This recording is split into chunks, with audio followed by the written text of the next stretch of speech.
toy izao ndraiky avana ny teny zaraina zay omenantsika anio mangororo eo anatrehanao olon'i Kristy Satana.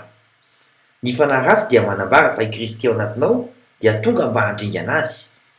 Araka ny voasoratra ao Marka 2:4 amin'ny anaran'i Jesosy hoe moa mifaninana akory izahay sy ianao, ry Jesosy avy any Nazareta, avy handringana anay va ianao?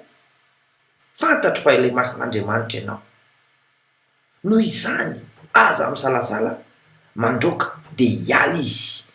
Araka ny voasoratra ao Marka 2:20 amin'ny anaran'i Jesosy hoe ary Jesosy ny teny mafy azy ka nanao hoe manginy ianao ka mivoa aminy. Ary ny fanahy maloto nampifanitritona ny tenan'ilay marary dia niantso tamin'ny feo mahery ka niala taminy. Zahay ary mandroaka vavaka isika. Raha io omeo hery aho androako ny fanaratsy amin'ny anaran'i Jesosy Kristy velona avy any Nazareta. Amen. Mandram-piaona tompoko.